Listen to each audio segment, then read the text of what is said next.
بسم اللہ الرحمن الرحیم ان فی خلق السماوات والارض واختلاف اللیل والنہار لآیات لأولی الالباب۔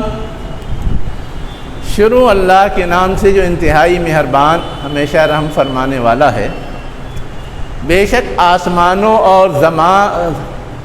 آسمانوں اور زمین کی تخلیق میں اور رات اور دن کے آنے جانے میں یا اختلاف میں نشانیاں ہیں عقل مندوں کے لیے۔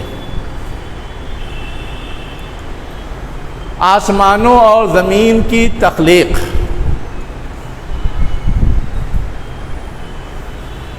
آسمان اور زمین کی بناوٹ جس انداز کی ہے، اس میں جتنی نزاکتیں ہیں، اس میں جتنی باریکیاں ہیں، اس میں جتنے سسٹم ہیں، ابھی تک سمجھا نہیں جا سکا ہے، چاہے وہ آسمان ہو چاہے زمین ہو۔ لیکن وہ سب ہمارے اور آپ کے لیے مفید ہے۔ اس سسٹم میں ذرا سا بھی رکھنا پڑ جائے تو پھر وہ کیا ہو جائے گا، ہمارے لیے مضر ہو جائے گا۔ اب اس انداز سے ان کو پیدا کرنا یہ ایرے غیرے کا کام نہیں ہے، کسی باکمال ذات کا کام ہے۔ اور اگر کسی باکمال ذات کا یہ کام ہے، اس کا مطلب یہ ہے کہ وہ ذات اس سے بھی کہیں بڑی کمال والی ہے، ایسی کمال والی ہے جس کا اندازہ نہیں لگایا جا سکتا۔ جب ہم اس کی بنائی ہوئی چیز کا اندازہ نہیں لگا پا رہے ہیں، اللہ کا اندازہ یا اس ذات کا اندازہ کیسے لگا سکتے ہیں؟ لیکن یہ چیز وہ لوگ جو اپنے عقل کا استعمال کریں، شعور کا استعمال کریں، صلاحیتوں کا استعمال کریں، وہی سمجھ سکتے ہیں۔ اب یہاں پر کہا گیا کہ جو لوگ کی عقل رکھتے ہیں اور اس عقل کا استعمال کرتے ہیں، ان کے لیے اس میں بہت سی نشانیاں ہیں، یعنی بہت ساری ایسی باتیں ان کو سمجھ میں آئیں گی جو ان کو کسی کی طرف رہنمائی کریں گی۔ اللہ کی ذات کی طرف رہنمائی بھی کر سکتی ہے، اللہ کی صفات کی طرف بھی رہنمائی کر سکتی ہے۔ اور جب اللہ کی ذات اور صفات کی طرف کوئی چیز رہنمائی کرے گی تو اس سے ایک طرح کی معرفت اللہ کے سلسلے میں حاصل ہوگی۔ تو ہم کو اور آپ کو ہماری رہنمائی کے لیے کہ ہم اللہ کو پہچانیں، اللہ کی خوبیوں کا علم پائیں اور ہم اس کا شکرانہ بجا لائیں، اس کے لیے صرف قرآن ہی نہیں اللہ تعالیٰ نے دیا ہے ہم کو۔ اس کائنات میں بکھری ہوئی جتنی چیزیں ہیں ان میں بھی غور و فکر کر کے اللہ تک پہنچا جا سکتا ہے، اللہ تک رسائی حاصل کی جا سکتی ہے، اللہ کی شناخت ہو سکتی ہے۔ مسئلہ صرف وہاں اٹکتا ہے کہ شکرانہ کیسے ادا کریں۔ وہاں بھی یہ ہے کہ اگر ہم کو کتاب اللہ کے ذریعے اور رسول اللہ کے ذریعے کوئی چیز نہیں معلوم ہے تو جتنی توفیق اپنی سوجھ بوجھ سے ہو ویسے کر لیں، وہ بھی اللہ تعالیٰ کے ہاں قبول ہو جائے گا۔ لیکن اگر اس کے ساتھ ہم کسی اور کو شریک کر دیں گے تو ہم مجرم ہوں گے۔ تو یہاں اصلاً دعوت دی جا رہی ہے۔ کیا دعوت دی جا رہی ہے؟ کہ تم اگر کائنات ہی پہ غور و فکر کر لو تو بھی تم کو بہت سارے حقائق معلوم ہو جائیں گے۔ اب کائنات میں غور و فکر کرنے کے لیے آسمان اور زمین ہی کی دعوت کیوں دی گئی؟ اس لیے کہ انسان کا ہر لمحے واسطہ زمین اور آسمان سے ہے، ہر لمحے واسطہ دن اور رات سے ہے، جس کے درمیان وہ گھرا ہوا ہے۔ تو جو چیز سامنے ہے وہ جلد سمجھ میں آتی ہے، اس لیے اس کی طرف اشارہ کر کے کہا گیا۔ دن اور رات کے اختلاف میں یا آنے جانے میں، اب یہ دن اور رات کا اختلاف کیا ہے؟ آنا جانا۔ لیکن کبھی یہ چھوٹا ہوتا ہے، کبھی بڑا ہوتا ہے، کبھی گرم ہوتا ہے، کبھی ٹھنڈا ہوتا ہے، کبھی معتدل ہوتا ہے۔ یہ سب کیسے ہو جاتا ہے؟ کیوں ہو جاتا ہے؟ کیوں ایک متعین وقت ہی میں ہوتا ہے، اس متعین وقت کے علاوہ نہیں ہوتا؟ یہ وہ باریکیاں ہیں جن پہ غور کر کے بہت سارے حقائق کا اندازہ لگایا جا سکتا ہے۔ اس کے بعد آگے یہ کہا جا رہا ہے کہ جو لوگ غور و فکر کرتے ہیں وہ اللہ تک لامحالہ پہنچ جاتے ہیں۔ کیا کہا گیا کہ عقل والوں کے لیے، الباب لب کی جمع ہے، لب کے معنی آتے ہیں عقل کے۔ ہاں اب وہ حکیم کا معاملہ کیا تھا نہیں تھا اللہ بہتر جانتا ہے. ہم کو جو تاریخی طور پہ جتنا ملا وہ یہ کہ ایک عقل مند آدمی تھا. یہاں جو بات کہی جا رہی کہ یہ عقل والے جو غور و فکر کرتے ہیں وہ غور و فکر کے نتیجے میں صرف چیزوں کی افادیت ہی نہیں سمجھتے, ان کا نفع نقصان ہی نہیں سمجھتے. الذین یذکرون اللہ, وہ اللہ کو پا جاتے ہیں, اور جب اللہ کو پا جاتے ہیں تو اسے یاد کرتے ہیں. اس لیے کہ اللہ کو پانے کے بعد اس کے اتنے ڈائمنشن ہیں, اتنی خصوصیات ہیں, اتنی صفات ہیں کہ اس میں کھو جاتے ہیں. اور کب یاد کرتے ہیں؟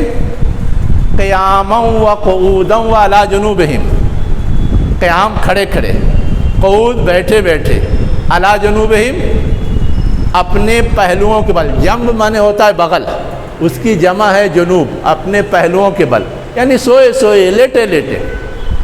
وَيَتَفَكَّرُونَ فِي خَلْقِ السَّمَاوَاتِ وَالْأَرْضِ,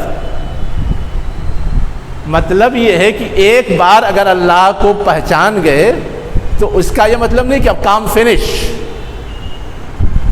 وہ سلسلہ جاری رہتا ہے. اسی لیے کہا گیا وَيَتَفَكَّرُونَ فِي خَلْقِ السَّمَاوَاتِ وَالْأَرْضِ, وہ غور و فکر کرتے رہتے ہیں آسمانوں اور زمین کی تخلیق میں. اس لیے کہ جتنا وہ غور کرتے ہیں اتنے ہی ان کو نئی نئی چیز معلوم ہوتی ہے, نئے نئے پہلو ان کے سامنے آتے ہیں, نئی نئی باتیں ان کو سمجھ میں آتی ہیں. اس لیے وہ اس میں مستقل لگے رہتے ہیں. آگے کیا ہے؟ یہاں تک کہ وہ یہ اعتراف کرتے ہیں. کیا اعتراف کرتے ہیں؟ ربنا ما خلقت ھذا باطلا, کہ آسمان و زمین کے اندر جتنی مخلوق ہے, جتنی چیزیں بھی تو نے پیدا کی ہیں, بے وجہ نہیں پیدا کی ہے. ہر ایک کے پیدا کرنے کا ایک مقصد ہے, ہر ایک چیز کے پیدا کرنے کا ایک مقصد ہے. تو اب ہر چیز کو اگر مقصد سے پیدا کیا ہے تو ایک انسان ہی کو بے مقصد پیدا کیا ہے؟ انسان کو بھی کسی مقصد سے پیدا کیا ہے. تو سوچتے سوچتے انسان یہاں تک پہنچ جاتا ہے, اور وہاں تک پہنچنے کا مطلب یہ ہے کہ پہلے سے چونکہ مقصد معلوم نہیں, یہ چیز معلوم نہیں کہ ہاں ہر چیز نفع اور نقصان کے ساتھ اس دنیا میں پیدا کی گئی ہے, تو اٹرنڈم سمجھتے. لیکن جب معلوم ہو جائے تو پھر یہ احساس ہوتا ہے کہ اب تک جو کچھ سمجھ رہے تھے وہ غلط تھا. اسی لیے کہا گیا سبحانک, تو پاک ہے, یعنی تو بلا وجہ کسی کو پیدا کرے اس عیب سے, اس کیا کہتے ہیں خوبی سے, یا اس عمل سے تو پاک ہے. تو کوئی بھی کام کرتا ہے تو اس کے پیچھے کوئی نہ کوئی حکمت ہوتی ہے. فقنا عذاب النار, اب یہ کیوں کہا؟ اب تک جو ہم نے یہ چیز نہیں پائی اور الٹا سیدھا کرتے رہے, اس کی وجہ سے ہم مجرموں میں شامل ہو گئے. اب اس جرم سے ہم کو اگر کوئی بچا سکتا ہے تو تو ہی بچا سکتا ہے. ہمیں اس سے بچا لے, ہمیں اس سے بچا لے. اب یہاں پر آگے بڑھنے سے پہلے دو باتیں سمجھنی ضروری ہے.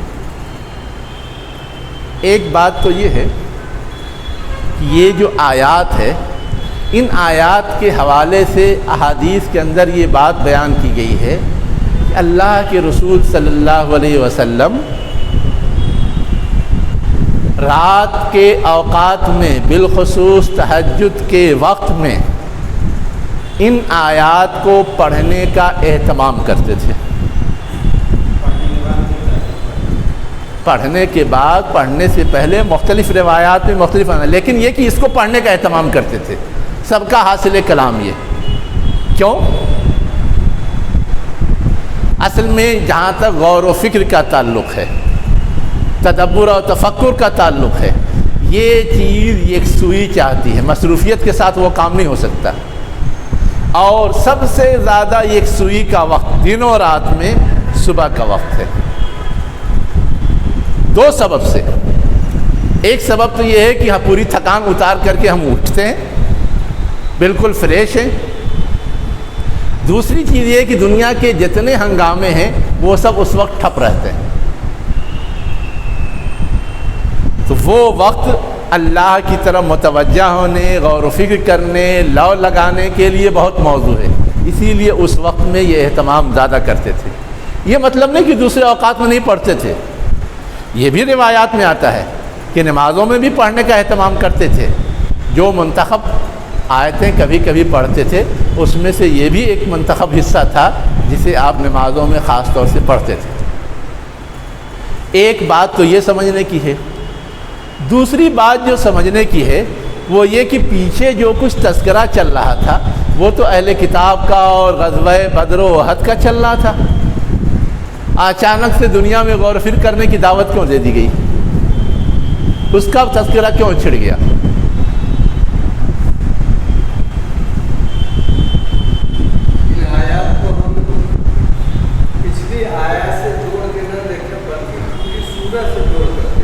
پوری سورت سے جوڑ کر کے دیکھیں تو بھی سوال ہے کہ پوری سورہ کے اندر پچھلی قوموں کے احوال بیان کر کے اور کچھ ان کے اپنے احوال بیان کر کے یہ بتایا گیا ہے کہ کیوں اٹھا پٹک ہوتی رہتی ہے، یہی نہ بتایا گیا ہے۔ اس اٹھا پٹک میں ان آیتوں کا کیا لینا دینا؟ اور قریب سے دیکھیں تو بھی وہی ہے۔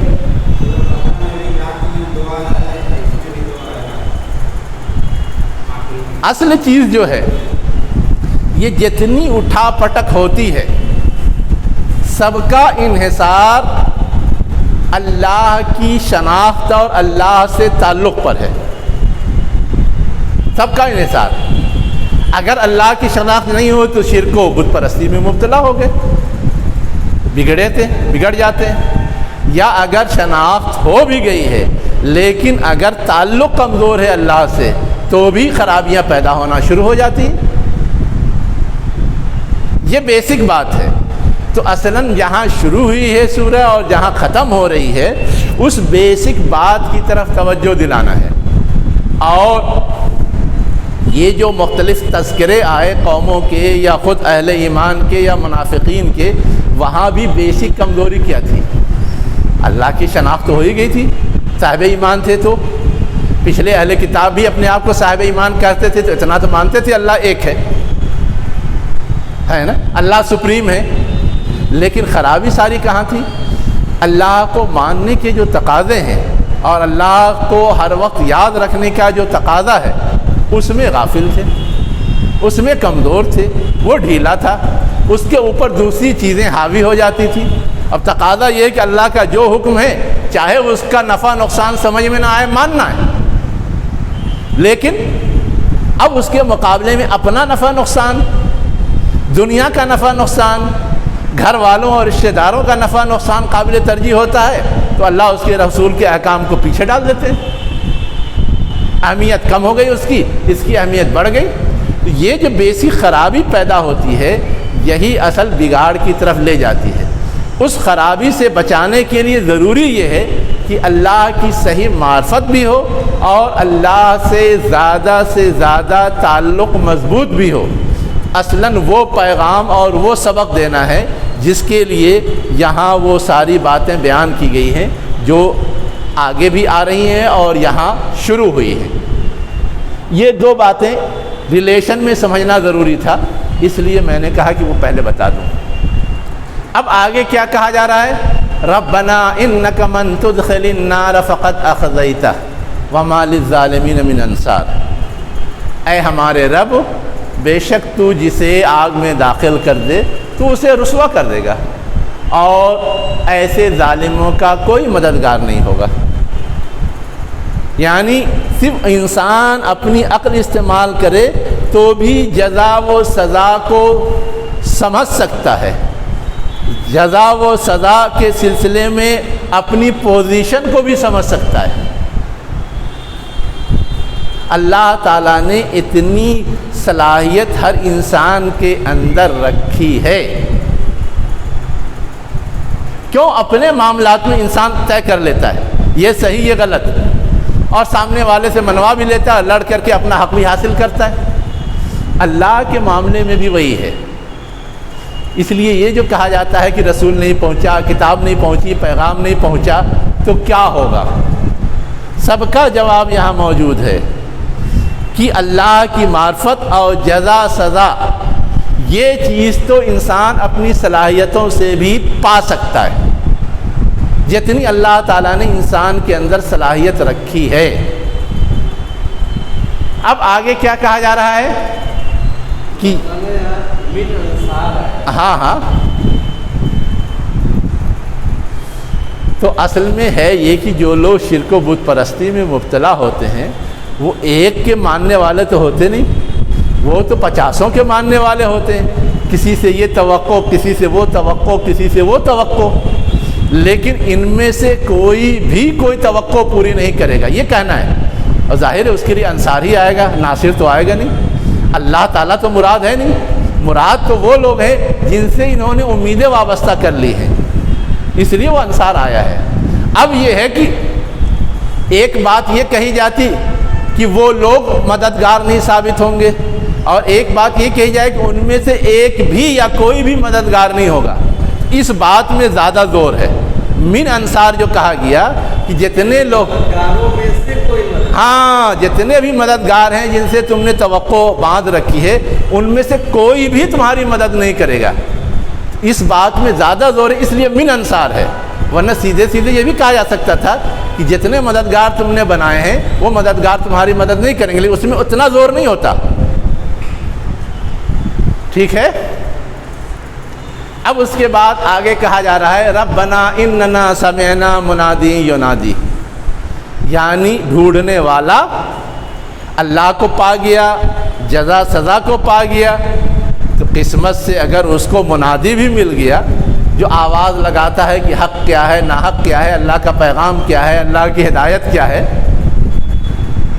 تو یہ اصلاً صحابہ کے تناظر میں ہے، اس لیے کہا کہ ہم نے سنا اور مان لیا۔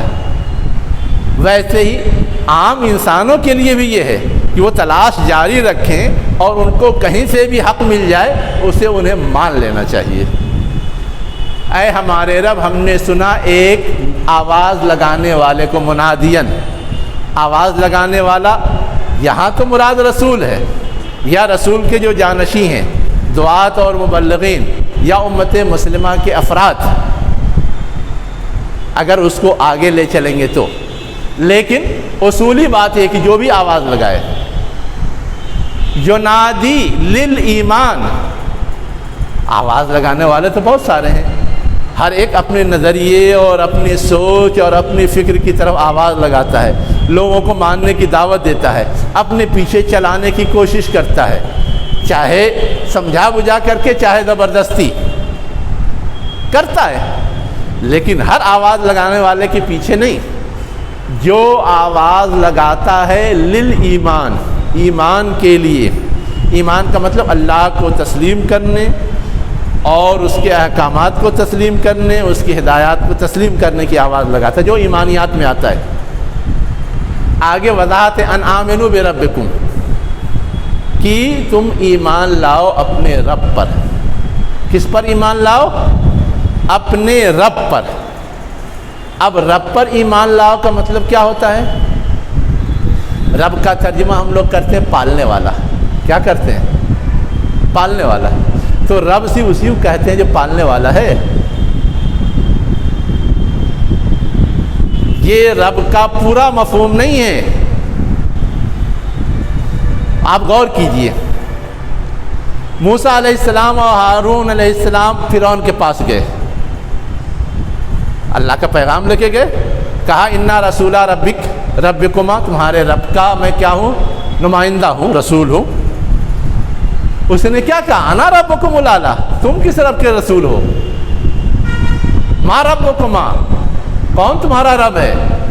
اس وقت جو تعارف کرایا ہے موسیٰ علیہ السلام نے وہ بھی قرآن میں ہے، الذی آتا کل شیء خلقہ ثم ہدی۔ آیت کیا ہے؟ الذی آتا کل شیء خلقہ ثم ہدی۔ میرا رب وہ ہے جس نے کی ہر مخلوق کو ہر چیز عطا کی ہے، آتا کل شیء، ہر چیز دی ہے، خلقہ اپنی مخلوق کو، یعنی مخلوقات جتنی ہیں ان کو پیدا کیا اور جن جن چیزوں کی ان کو ضرورت تھی ہر چیز ان کو پرووائڈ کی. یہی تو پرورش کا تقاضا تھا.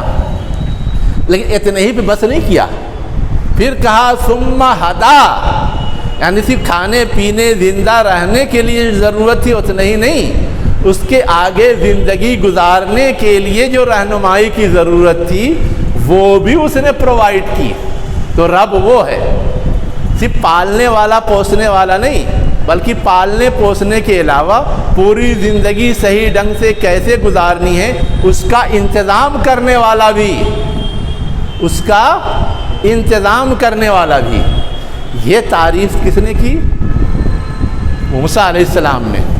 اور ایک تعریف اس سے زیادہ طویل اور اس سے زیادہ لمبی حضرت ابراہیم علیہ السلام نے کی ہے. جب سارے لوگوں سے عاجز آ گئے تو کہا تم سب میرے دشمن ہو, میں تم سب سے برات کا اظہار کرتا ہوں اور کہا جاتا ہوں الا ربی, اپنے رب کی طرف کوچ کرتا ہوں. آگے جو باتیں کہی ہیں کیا کہا؟ میرا رب وہ ہے جو مجھے روزی دیتا ہے, جو میری رہنمائی کرتا ہے. میرا رب وہ ہے جو مجھے کھانا کھلاتا ہے اور پانی پلاتا ہے. میرا رب وہ ہے کہ جب میں بیمار ہوتا ہوں تو شفا دیتا ہے.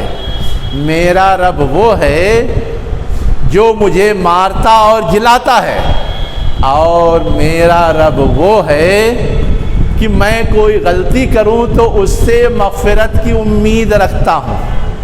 یہ پوری بات کہی ہے. کیا کہی؟ یہ پوری بات کہی کہ میں اپنے ایسے رب کی طرف ہجرت کر رہا ہوں, کوچ کر رہا ہوں, متوجہ ہو رہا ہوں جو یہ کرتا ہے. اب سوچ لیجئے کہاں تک لے گئے. صرف کھلانا پلانا نہیں, صرف رہنمائی کرنا نہیں, مارنا جلانا بھی, اور مارنے جلانے سے آگے ہم نے جو کچھ کیا ہے اس کا حساب کتاب لینا اور اس بارے میں رحم کا معاملہ کرنا. سب اسی کا حق ہے, سب اسی کا اختیار ہے. وہ رب ہے.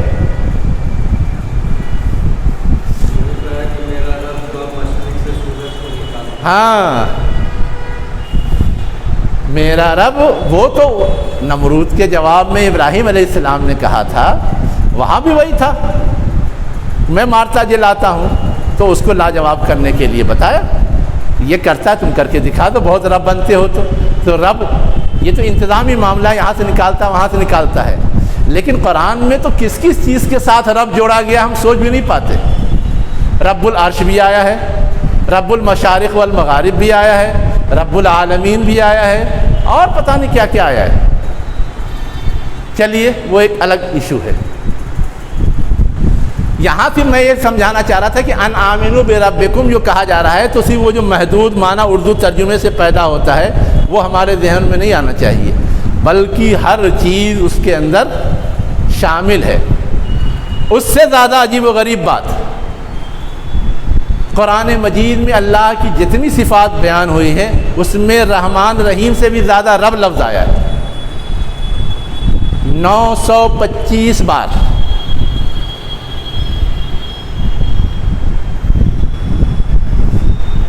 آگے کیا کہا جا رہا ہے؟ فآمنا ربنا, یعنی ہم کو دعوت دی گئی تو ہمیں رب کی معرفت حاصل تھی, ہم ایمان لائے. وہاں پر اصل میں جو اس کی اور دوسری شکلیں نا, ارباب اور دوسری شکلیں ہیں, وہ سب جوڑ جاڑ کے دیا ہوگا, وہ میں سمجھ رہا ہوں. میں نے صرف رب لفظ کی بات کی ہے. آگے کیا ہے؟ ربنا فاغفر لنا ذنوبنا وکفر عنا سیئاتنا. اے ہمارے رب, ہمارے لیے ہماری غلطیاں بخش دے.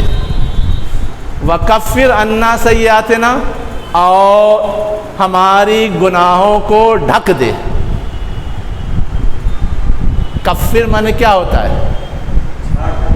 چھانٹ دینا. اصل میں کفر کے معنی چھپانا ہوتا ہے نا. یعنی جو ہم نے بہت سارے گناہ کیے ہیں اس کے بارے میں ہم سے جواب ہی طلب نہ کر, اس کو مٹا دے, اس کو ڈھانک دے. ہاں وہی ہے, وعدہ وہی ہے, کاف فیرے کفر چھپانا. اسی سے کفر عنا سیئاتن, ہم سے ہمارے گناہ چھپا دے. مطلب کیا ہوتا ہے اس کا کہ جو کچھ بھی ہم نے گناہ کیا ہے اس کا حساب کتاب ہونا ہے. جب حساب کتاب ہوگا تو پوچھے گا, لیکن اس کا حساب کتاب ہی نہ لے. اب ظاہر ہے کہ اللہ تعالیٰ چھوٹے چھوٹے گناہوں کو تو معاف کرے گا, نظر انداز کرے گا. اس لیے ہمارے علماء کہتے ہیں کہ سیئات سے مراد گناہ صغیرہ ہے اور ذنوب سے مراد گناہ کبیرہ ہے, جس کی بخشش کا مطالبہ ہے اور جن کے چھپانے کی درخواست ہے. ٹھیک. وَتَوَفَّنَا مَعَ الْأَبْرَارِ, اور ہمیں نیکوکاروں کے ساتھ وفات دے. اب یہ جو دعا کی کہ ہمیں نیکوکاروں کے ساتھ وفات دے کا مطلب کیا ہے؟ ایک مطلب تو یہ ہے کہ ایمان کی حالت میں ہو, جیسے نیک لوگ ایمان کی حالت میں گزرتے ہیں, ورنہ کفر کی حالت میں گئے تو وہ ابرار رہے کہا. ایک مطلب تو یہ ہے, لیکن ایک دوسرا مطلب بھی لوگ بیان کرتے ہیں. کیا بیان کرتے ہیں؟ کہ انسان اگر نیک لوگوں کے ساتھ رہتا ہے تو اسے نیکی میں آسانی ہوتی ہے اور اسے فرحت اور خوشی حاصل ہوتی ہے, اور اگر برے لوگوں میں رہتا ہے تو برائی میں مبتلا ہونے کا خطرہ رہتا ہے اور ایک عجیب و غریب انقباض اور تنگی محسوس کرتا ہے. تو یہ چیز دنیا میں جب ایسی ہوتی ہے, آخرت میں بھی وہی محسوس کر سکتا ہے. لیکن اگر نیکوکاروں کے ساتھ رکھ دیا گیا تو پھر وہاں خوشی دوبالا ہو جائے گی. یس توفنا مع الابرار. ایک تو یہ کہ ایمان پر ہماری وفات ہو, ایک مفہوم وہ جو میں نے پہلے بتایا. دوسری یہ کہ یہاں کے بعد کی جو زندگی یہ پرماننٹ زندگی ہے, وہاں دنیا کی طرح جیسے گھلے ملے سب ہیں اور طرح طرح کے مسائل کا سامنا کرنا پڑتا ہے, تو اس سے دور رکھ یا اس سے بچا. اب جنت میں تو یقیناً ایسا ہوگا. جنت میں یہ ہے کہ یہاں جو رگڑے جھگڑے ہوتے ہیں, کینہ کپٹ ہوتا ہے, جنت میں بھیجنے سے پہلے تو اللہ تعالیٰ سب صاف کروا دے گا, سب نکال دے گا. تو وہاں تو ہر ایک خوش خرم رہے گا اور اچھا رہے گا. آگے کیا کہا جا رہا ہے؟ ربنا وآتنا ما وعدتنا علی رسولک ولا تخزنا یوم القیامہ انک لا تخلف المیعاد. اے ہمارے رب, ہمیں بھی وہ عطا کر جس کا تو نے اپنے رسولوں سے وعدہ کیا ہے. یعنی جس طرح رسول ایمان لائے اور اس نے تیری اطاعت کی ہے, ویسے ہم بھی ایمان لا رہے ہیں اور تیری اطاعت کرنے کا عہد لے رہے ہیں. تو جو انعامات تو ان کو دینے والا ہے یا جس کی ان کے ذریعے تو نے ہم سے خبر دی ہے اور وعدہ کیا ہے, اس کا حقدار ہمیں بھی بنا دے اور قیامت کے دن کی رسوائی سے ہمیں بچا لے. تو اپنا وعدہ خلافی کرنے والا نہیں ہے. تو یہ گویا ایک طرح سے درخواست ہے جو فطری طور پر انسان کے اندر پیدا ہوتا ہے, فطرت کی آواز ہے. اگر سنجیدگی سے اور بغیر کسی لاگ لپیٹ کے غور و فکر کیا جائے تو. اب اللہ تعالیٰ کیا کرتا ہے؟ فاستجاب لهم ربهم, بس اللہ تعالیٰ نے ان کے لیے دعا ان کی قبول کر لی. ان کے رب نے ان کے لیے ان کی دعا کا کیا کر لی؟ قبول کر لی. اور قبولیت کے بعد اعلان کیا کیا ہے؟ انی لا اضیع عمل عامل منکم من ذکر او انثی بعضکم من بعض, کہ میں ضائع نہیں کرتا کسی بھی عمل کرنے والے کا عمل. اللہ تعالیٰ کو صرف اقرار مطلوب نہیں ہے. ہمارے علماء نے جو نتیجہ نکالا ہے وہ کیا ہے؟ اللہ تعالیٰ کو صرف تسلیم مان لینا, صرف اتنا ہی مطلوب نہیں ہے. ہمارے یہاں جو ذہن ہم ماننے والے ہیں تو بخش ہی دیے گئے, باقی کچھ بھی کریں بخشائش ہو ہی جائے گی سفارش کی بنیاد پر. لیکن قرآن کیا کہہ رہا ہے؟ اللہ تعالیٰ دعا قبول تو کرے گا, بخشے گا, تو وعدہ پورا تو کرے گا, لیکن کس کے لیے؟ عمل عامل منکم, تم میں سے جو عمل کرنے والے ہوں گے, صرف زبانی اظہار یا اقرار کرنے والے ہوں گے وہ نہیں. دوسری بات جو خاص طور سے قرآن ذکر کرتا ہے, من ذکر او انثی, مرد اور عورت کوئی بھی ہو عمل کرنے والا ہے۔ اصل میں جو انسانی تاریخ ہے اس میں یہ کہ ڈومیننسی ہمیشہ مرد کی رہی ہے، برتری، اور عورتوں کو ہمیشہ نچلی پوزیشن دی گئی ہے۔ کہیں تو کہا گیا یہ تو خطاکا کی پتلی ہی ہے، یہی بہکانے کا سبب بنتی ہے، اور کہیں کیا کہا گیا کہ یہ تو صرف خدمت کے لیے ہے۔ یہ کیا ہے؟ صرف خدمت کے لیے، ان کا اسٹیٹس ہمارے برابر نہیں ہے، چاہے وہ ہندو ہوں چاہے عیسائی ہوں، سب کے ہاں اس طرح کے غلط غلط تصورات پائے جاتے ہیں، ان کے یہاں بھی ہے۔ تو اب یہاں یہ تصور تھا، اس تصور کی اصلاح کے لیے اصلاً یہ وضاحت کی ہے، من ذکرن او انثی، چاہے مرد ہو چاہے عورت ہو، اس نے کچھ کیا، اللہ تعالیٰ کے یہاں ویٹیج برابر ہے، مقام برابر ہے۔ یہ دنیا کے لوگ ہیں یا غلط کار لوگ ہیں جنہوں نے ان کے مقام میں اونچ نیچ کیا ہے۔ اور آگے مزید وضاحت کی، بعضکم من بعض، تم میں کا بعض بعض سے ہے۔ کیا مطلب؟ یہ جو مرد عورت کی تفریق کرتے ہیں اس کی کوئی بنیاد نہیں۔ انسان وہ بھی، انسان یہ بھی، ماں باپ سے وہ بھی پیدا ہوتے ہیں، ماں باپ سے یہ بھی پیدا ہوتے ہیں، رول وہاں بھی مرد عورت دونوں کا ہے، یہاں بھی مرد عورت دونوں کا ہونا چاہیے، کیوں فرق کریں گے؟ بس ان کی اپنی کوشش تولی جائے گی، ناپی جائے گی اس نے کیا کیا نہیں کیا، باقی صرف جنس کی بنیاد پر کوئی تفریق نہیں۔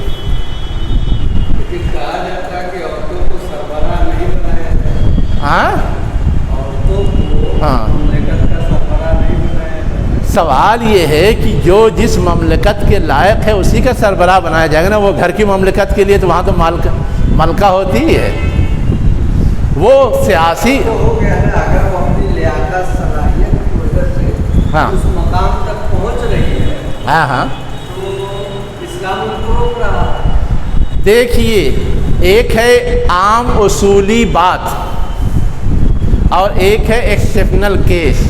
اصول ایکسیپشنل کیس سے کبھی نہیں بنتے دنیا میں۔ ان کے اندر اللہ تعالیٰ نے جو صلاحیت رکھی، اللہ تعالیٰ خوب جانتا ہے کہ یہ سربراہی کر سکتی ہے نہیں کر سکتی ہے، وہ نہیں کر سکتی، اس لیے ان کو وہ ذمہ داری نہیں ڈالی گئی ہے۔ ہاں کوئی ایکسٹرا آرڈنری اللہ تعالیٰ دکھانا چاہتا ہے، کسی کے اندر یہ صلاحیت رکھ دیتا ہے۔ اگر ایکسٹرا آرڈنری صلاحیت ہے تو اسلام روکتا نہیں ہے۔ آپ کوئی آیت اور کوئی حدیث دکھائیے جہاں یہ کہا گیا ہو کہ وہ ذمہ دار نہیں بن سکتی۔ امام بن سکتی ہے، ہاں، عورتوں کی امام تو بن سکتی ہے، آپ کی کیوں بنے گی؟ آپ سے زیادہ صلاحیت والی تو نہیں امامت کے لیے۔ جہاں وہ اپنی صلاحیت کا مظاہرہ کر سکتی ہے وہاں ہو سکتا ہے۔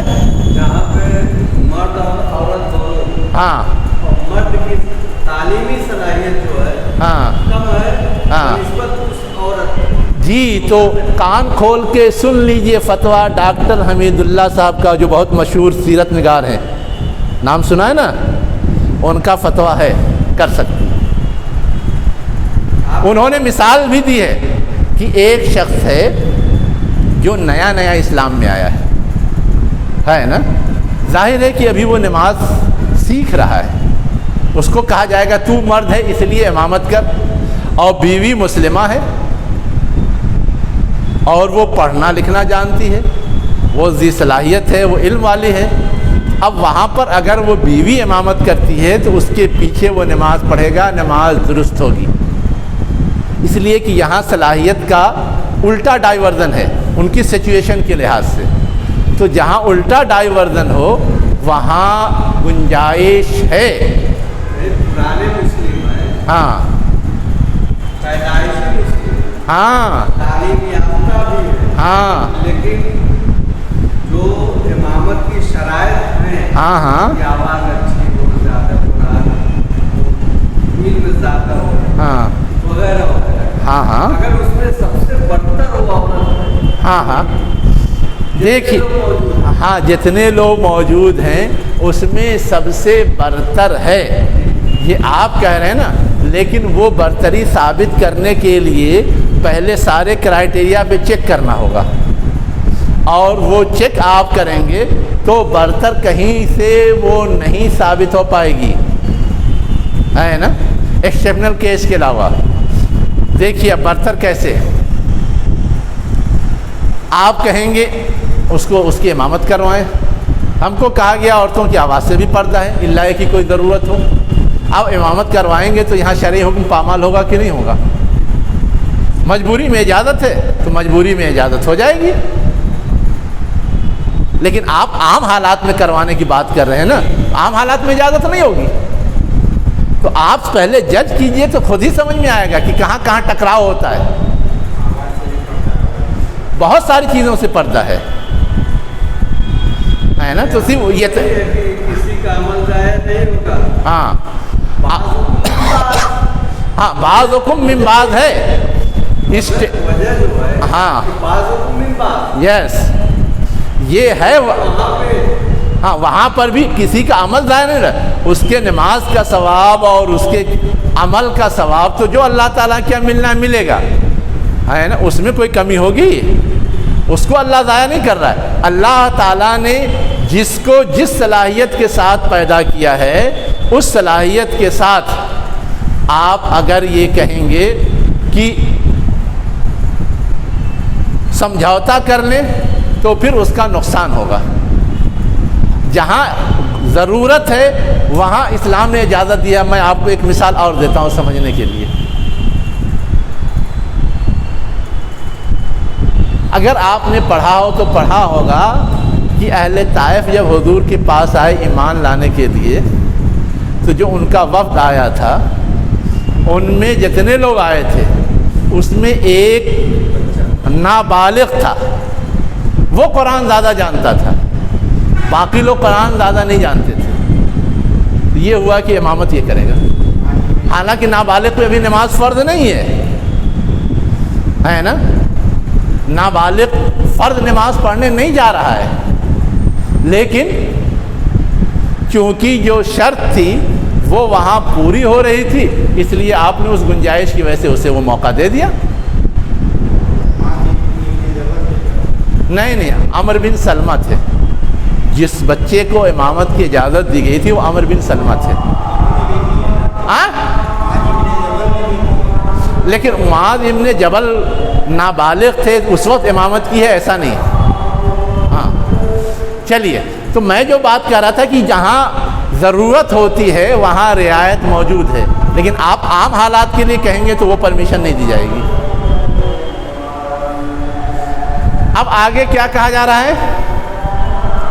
فَالَّذِينَ هَاجَرُوا، پس وہ لوگ جنہوں نے ہجرت کی، وَأُخْرِجُوا مِن دِيَارِهِمْ، اور اپنے علاقوں سے نکالے گئے، وَأُوذُوا فِي سَبِيلِي، اور میرے راستے میں تکلیف پہنچائی گئی، وَقَاتَلُوا، اور انہوں نے قتال کیا، وَقُتِلُوا، اور قتل کیے گئے یا شہید کیے گئے، لَأُكَفِّرَنَّ عَنْهُمْ سَيِّئَاتِهِمْ، جنہوں نے میری خاطر یہ کیا ہے تو میں ان کے گناہ بخش دوں گا، اس پہ پردہ ڈال دوں گا، وَلَا أُدْخِلَنَّهُمْ جَنَّاتٍ، اور ان کو میں باغات میں داخل کروں گا جس کے نیچے نہریں بہتی ہوں گی، ثوابًا من عند اللہ، اللہ کے پاس سے بدلے کے طور پر، ثواب کا مطلب بدلے کے طور پر، یعنی یہ سب کچھ اللہ تعالیٰ بدلے کے طور پہ کرے گا۔ وَاللَّهُ عِندَهُ حُسْنُ الثواب، اور اللہ اس کے پاس بہترین بدلہ ہے، یعنی اللہ جو بدلہ دے رہا ہے وہ برابر سرابر والا نہیں ہوگا، بدلہ تو عموماً برابر سرابر والا ہوتا ہے نا، لیکن اللہ کا بدلہ بہترین ہوگا، یعنی اس سے زائد ہوگا۔ کیا ہوگا؟ اس سے زائد ہوگا۔ اب اس کے بعد اہل ایمان کو بالخصوص حضور کو خطاب کر کے کہا جا رہا ہے کہ تم نے اللہ کو مان لیا اور اس کے راستے میں یہ ساری قربانیاں برداشت کی، تو یہ مت سمجھو کہ اللہ تم کو ایسے ہی ضائع ہونے دے گا، یہ مت سمجھو، آخرت میں جو اجر دے گا وہ دے گا ہی، دنیا میں بھی ضائع نہیں ہونے دے گا۔ یہ جو تمہارے دشمنان ہیں وہ تمہارے خلاف دوڑ بھاگ اور کوشش کرتے ہیں، اس سے پریشان ہونے کی قطعاً ضرورت نہیں ہے۔ لا یغرنک، تمہیں دھوکے میں نہ رکھے، غرور مانے دھوکہ ہوتا ہے، غرہ یا غرو، تمہیں دھوکے میں نہ رکھے ان لوگوں کا الٹنا پلٹنا، چلت پھرت، آنا جانا، ایک دوسرے سے مل کر کے سازشیں کرنا، جنہوں نے کفر کیا ہے۔ کہاں آنا جانا؟ فی البلاد، ملکوں میں۔ اب یہ آپ غور کیجئے، مکے کے سرداروں کا وفد مدینہ آتا تھا اہل کتاب اور منافقین کے پاس، ان کے سرداروں کا وفد وہاں جاتا تھا اور اس سے تشویش پیدا ہوتی تھی، یا اور دوسرے قبائل کے سرداران یہاں وہاں پہنچ کر کے پلاننگ کرتے تھے۔ سب کی طرف اشارہ ہے۔ جیسے آج کل ہم لوگ کھیل رہے ہیں نا تو ٹینشن آتا ہے، لیکن کیا ہے کہ اگر یہ سارا چیز ہم کرنے کو تیار ہیں اور اس کے لیے آمادہ ہیں تو پھر ان چیزوں سے گھبرانے کی کوئی ضرورت نہیں، باقی چیزیں اللہ نمٹ لے گا۔ اسی کہا جا رہا لا یغرنک، تجھے ہرگز دھوکے میں نہ رکھے، تم اس سے ٹینشن اور پریشانی مت لو۔ جو کفر کرنے والے ہیں ان کے شہروں میں چلت پھرت سے یا دوڑ بھاگ سے یا آنے جانے سے، متاع قلیل ثم ماواہم جہنم و بئس المہاد، یعنی ان سب دوڑ بھاگ کے نتیجے میں ان کو جو کچھ حاصل ہونے والا ہے یا ابھی حاصل ہے وہ کیا ہے؟ متاع قلیل، فائدہ اٹھانے کی معمولی چیز، ان کا ہدف ہی بہت معمولی ہے۔ وہ تو دنیا کی لیڈری، دنیا کا عیش و آرام چاہتے ہیں، اور یہ سب عارضی ہے۔ اور اہل ایمان دنیا تو چاہتے ہی نہیں، وہ تو دائمی چیز چاہتے ہیں، اور وہ ملنے والا ہے، وعدہ ہے اللہ کا، اس لیے تمہیں اس کے لیے پریشان ہونے کی ضرورت نہیں ہے۔ پھر ان کا ٹھکانہ کیا ہے؟ جہنم ہے، اور برا ٹھکانہ ہے۔ یعنی دنیا میں شاید تھوڑا بہت ڈھیل کی وجہ سے عیش کر لیں، لیکن بالآخر انجام برا ہے۔ لیکن الذین اتقوا ربہم، لیکن ان میں بھی وہ لوگ جو تقوی اختیار کریں، اپنے رب سے ڈریں، ان کے لیے کیا ہے؟ باغات ہیں جن کے نیچے نہریں ہوں گی، جس میں وہ ہمیشہ رہیں گے۔ یعنی موقع اب بھی ہے، موقع ختم نہیں ہوا ہے۔ نزلا من عند اللہ وما عند اللہ خیر للابرار۔ نزلا کا مطلب کیا ہوتا ہے؟ سامان ضیافت، پہلے مہمان کو جو پیش کیا جاتا ہے، یعنی اتنی بڑی جنت جو ہمیشہ رہنے کے لیے ہوں گی، یہ سامان ضیافت ہے۔ اور سامان ضیافت کہنے کا مطلب یہ ہے کہ وہ تو ابتدائی چیز ہے، اب انتہائی نعمت کیا ہوگی، انتہائی انعام کیا ہوگا، اس کا تصور نہیں کیا جا سکتا۔ وما عند اللہ خیر للابرار، اور جو کچھ اللہ کے پاس ہے وہ بہتر ہے نیکوکاروں کے لیے۔ یعنی اللہ جو کچھ بھی بدل دینے والا ہے وہ بدل جن کو ملنے والا ان کے لیے بہتر ہے، جن کو نہیں ملنے والا ہے ان کے بارے میں تو کہا ہی نہیں جا سکتا۔ خیر کہنے کا ایک مطلب تو یہ ہوتا ہے، دوسرا مطلب یہ ہوتا ہے کہ اچھی سے اچھی چیز مل جائے، لیکن اگر آپ اس سے فائدہ نہیں اٹھا پاتے، بیکار ہے۔ کتنے پیسے والے ہیں دنیا میں، ان کو ہر طرح کی نعمت میسر ہے، لیکن ایسی بیماری کا شکار ہیں کہ کچھ نہیں کھا سکتے، کچھ نہیں پی سکتے، تو یہ سب ہو کر کے بھی کس کام کا، یہ سب ہو کر کے بھی کس کام کا؟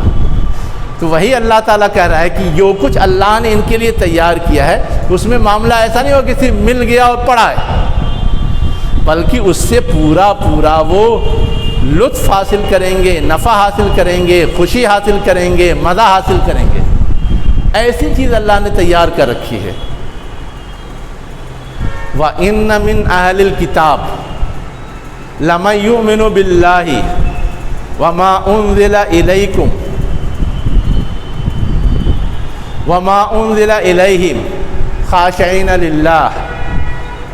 اب اہل کتاب میں سے جو لوگ اللہ پر ایمان لائیں، اس پر ایمان لائیں جو تمہاری طرف نازل کیا گیا یعنی قرآن پر، اور اس پر ایمان رکھیں جو ان کی طرف نازل کیا گیا تھا یعنی پچھلی آسمانی کتابیں، خاشعین للہ، وہ اللہ سے ڈرنے والے ہیں، اللہ کے سامنے جھکنے والے ہیں، خشوع و خضوع جس کو ہم بولتے ہیں۔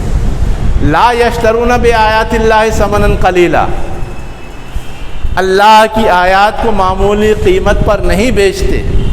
اولئک لہم اجرہم عند ربہم، ان کے لیے ان کے رب کے پاس بہترین اجر ہے۔ ان اللہ سریع الحساب، اللہ جلد حساب چکانے والا ہے، یعنی جلد بدلہ دینے والا ہے۔ اب یہاں غور کیجئے،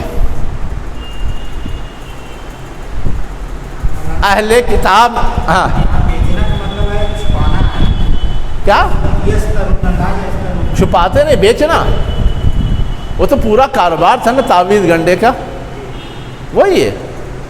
یا آسمانی کتابوں میں تحریف کا کوئی مسئلہ آیا، حکم بدل کر کے بتا دیا، ہاں چلے گا کام تمہارا۔ جیسے اب چوری کی سزا ہاتھ کاٹنا ان کے یہاں بھی تھا، لیکن جو ذمہ دار ہوں گے ان کی نہیں کٹیں گے، جو عام پبلک ہوگی ان کے کٹیں گے، یہ چینج کیا انہوں نے۔ ہاں ایسے بہت ساری چیزیں، اب یہ سب بیچنا ہی ہوا نا۔ اولئک لہم اجرہم عند ربہم، یہاں یہ کہا جا رہا ہے کہ اہل کتاب میں سے جو لوگ ایمان لائے ہیں اور یہ کیا ہے، ان کے لیے اللہ نے بہترین، یہ اصل میں کچھ لوگ جو ایمان لائے تھے اہل کتاب میں سے، ان کی تعریف ہے اور ان کا رول ماڈل پیش کیا گیا ہے باقی لوگوں کو ترغیب دینے کے لیے۔ لیکن اس رول ماڈل میں ان کی جتنی کمزوریاں ہیں سب جتا بھی دی گئی۔ آپ غور کیجئے، اللہ پر ایمان لائے، وہ عزیر ابن اللہ بھی کہتے تھے، عیسیٰ ابن مریم بھی کو بھی کہتے تھے اللہ کا بیٹا، اور وما انزل الیکم، قرآن پر ایمان لانے کے لیے تیار نہیں تھے کہ ہمارے پاس تو خود سے پہلے سے کتاب ہے، ہمیں کیا ضرورت ہے اس پر ایمان لانے کی۔ وما انزل الیہم، اور جو ان پر نازل کیا گیا ہے، ان پر جو کچھ نازل کیا گیا اس پہ ایمان تو رکھتے تھے، لیکن اس کو عدل بدل کر کے اپنے مطابق ڈھال لیا تھا، وہ گڑبڑی تھی۔ خاشعین للہ، اللہ کا کوئی ڈر خوف نہیں۔ عیسائیوں کے ہاں تو بالکل طے ہے کہ کوئی ڈر خوف نہیں۔ حضرت عیسیٰ علیہ السلام سولی پہ چڑھ گئے اور سب کے لیے کفارہ بن گئے، تو اب ہم کچھ بھی کریں کیا بگڑنے والا ہے؟ یہ کانسیپٹ ہے، پھر اللہ سے کیا ڈریں گے؟ اور یہود، ہم تو اللہ کے چہیتے ہیں، اللہ کے بیٹے ہیں، ہم کو تو اللہ کی مہربانی حاصل ہوگی، ہم کو کوئی سزا ملنے والی نہیں۔ اب یہ سب جو کانسیپٹ تھا اصلاً اس کی طرف اشارہ ہے خاشعین للہ، اس پہ چوٹ ہے۔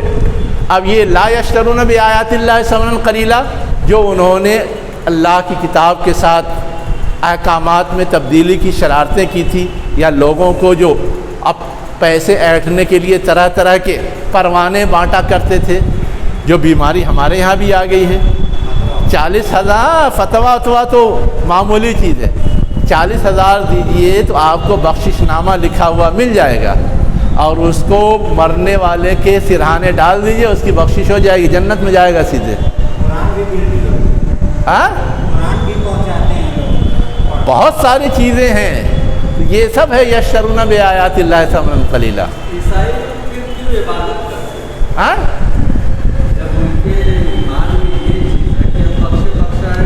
ہاں ہاں ہاں ہاں ہاں،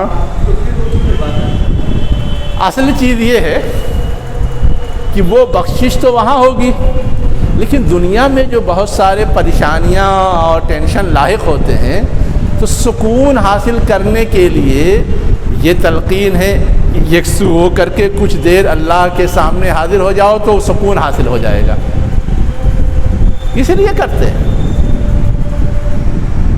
دنیاوی آفات مسائل میں جب اوور ٹینشن ہو جاتے ہیں، تو اسی لیے کوئی طے شدہ اصول تو ہے نہیں کہ روز کریں گے، اتنا کریں گے، ایسے کریں گے، ویسے کریں گے۔ یا تو تہواروں کے موقع پر یا بہت زیادہ پریشان ہو گئے تو پہنچ جاتے ہیں چرچ میں۔ ہاں نن ہے، نن، ہاں یہ تو انہوں نے ہیلے بہانے سے، چونکہ رہبانیت ہے ان کے ہاں، رہبانیت میں شادی نہیں کر سکتے، تو اب خواہش پورا کرنے کے لیے کچھ تو چاہیے، اس کے لیے ہیلے بہانے سے اللہ کے عبادت گاہوں کی خدمت کرنے والے اور والیاں چاہیے. والے تو خود رہبان ہیں، والیاں نن ہیں. اب وہ وہاں رہتی ہیں تو ان کی خواہشات کی تکمیل کا سامان ہے. اس لیے عام طور سے نن اسی پرپس سے وہاں رکھی جاتی ہیں اور یہی ان کا کام ہوتا ہے. آپ ریکارڈ چھان کے دیکھ لیجئے، سمجھ میں آ جائے گا. جیسے دیو داسیاں ہیں ہندوؤں کے ہاں. تو عیسائیوں جیسے یہ نن ہوتی ہے، ہاں تو راہب کتابوں میں پڑھا گیا، کبھی دیکھا نہیں گیا. ہاں ننوں کو تو اکثر دیکھا جاتا ہے. ہاں ہاں ہاں ہاں ہاں. لیکن راہبوں کو نہیں دیکھا گیا. اصل میں آپ نن کو اس لیے دیکھ لیتے ہیں کہ نن کے لیے شناخت کے طور پہ ایک ڈریس کوڈ طے ہے، راہبوں کے لیے ڈریس کوڈ طے نہیں، اس لیے آپ شناخت نہیں کر پاتے. ورنہ ہوتے ہیں، صرف جب وہ مجلس میں آتے ہیں اس کے لیے ڈریس کوڈ ہے.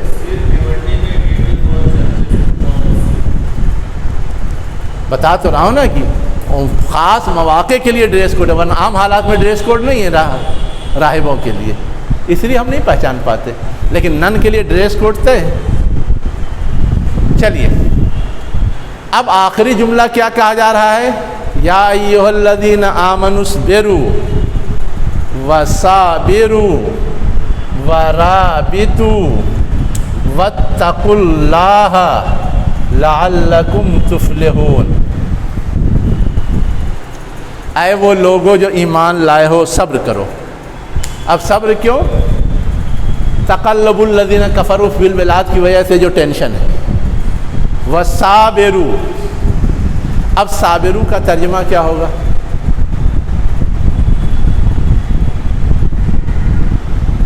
ایک ترجمہ تو یہ ہوتا ہے کہ ایک دوسرے کو صبر کی تلقین کرو، ایک ترجمہ یہ ہوتا ہے. لیکن دوسرا ترجمہ یہ ہوتا ہے کہ صبر کا تعلق اندر اور باہر دونوں سے.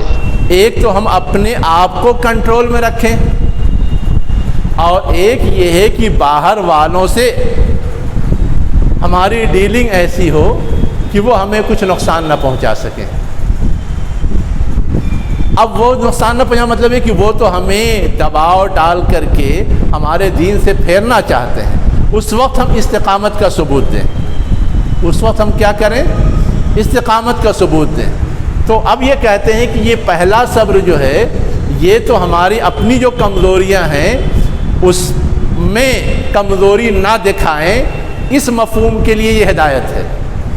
اور صابرو کا مطلب باہر سے جو ہم پہ حملے ہوتے ہیں ان حملوں کے مقابلے میں ہم کوئی کمزوری نہ دکھائیں، اس کے لیے صابرو آیا ہے. ایک تو یہ کہتے ہیں، اور دوسرا جو میں نے پہلے بتایا، دونوں مفہوم کی گنجائش ہے، اس میں کوئی مسئلہ نہیں. تیسرا کیا ہے؟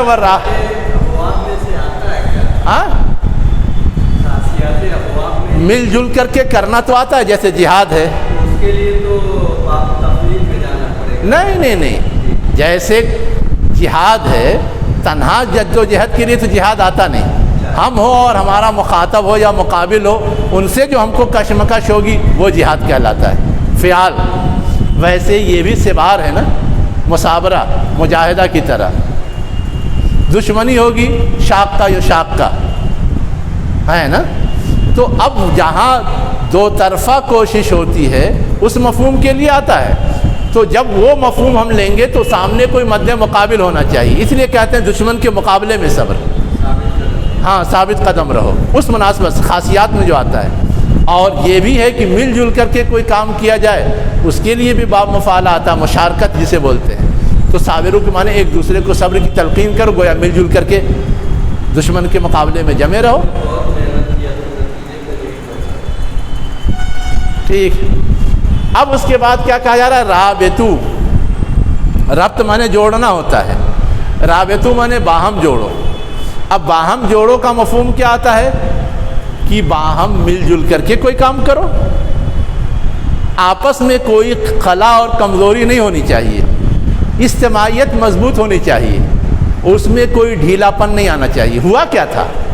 غزوہ احد کے موقع سے نظم ڈھیلا ہوا تھا نا، امیر روک رہا ہے اس کے باوجود بھاگے جا رہے ہیں، جس کی وجہ سے پوری غزوہ ہی الٹ گئی تھی، اس پر ٹوکا گیا ہے۔ اور دوسرا مفہوم کیا ہے؟ دشمن کے مقابلے میں اپنے آپ کو ایک دوسرے سے جوڑے رکھو، اسی سے وہ مفہوم لیا جاتا ہے کہ یہاں سرحد کی حفاظت، دشمن سے سرحد کی حفاظت کرنے کے لیے ایک آدمی تنہا نہیں کر سکتا سرحد کی حفاظت، سارے لوگ مل کر کے سرحد کی حفاظت کریں۔ تو رابطوں کا ترجمہ کیا ہے؟ وہ لوگ جو سرحدوں کی حفاظت یا پہرے میں رہتے ہیں، یہ مفہوم بھی کیا گیا ہے، اور وہ لوگ جو مضبوط نظم کے ساتھ رہتے ہیں، یہ ترجمہ بھی کیا گیا ہے۔ دونوں مفہوم ہو سکتا ہے۔ مقابلے کے لیے تیار، وہی مقابلے کی تیار رہو کا مطلب یہ کہ سرحد کی حفاظت کرنے کا مطلب اگر کوئی دشمن حملہ کرتا ہے تو مقابلے کے لیے تیار ہے، وہی مفہوم لیا جاتا ہے۔ واتقوا اللہ، اور اللہ سے ڈرو، لعلکم تفلحون، شاید کہ تم کامیاب ہو جاؤ۔ یعنی یہ خوبیاں اگر تمہارے اندر چاروں پانچوں پائی جاتی ہیں تو تمہارے لیے کامیابی کی گارنٹی۔ یہ تو کہنے کا انداز ہے کہ شاید کی، ورنہ گویا اس کے نتیجے میں کامیابی تمہیں ملنی ہی ملنی ہے۔ تو فلاح کا نسخہ ایمان، صبر، مصابرت، مرابطہ، تقوی، 5 چیزیں۔ وآخر دعوانا ان الحمد للہ رب العالمین۔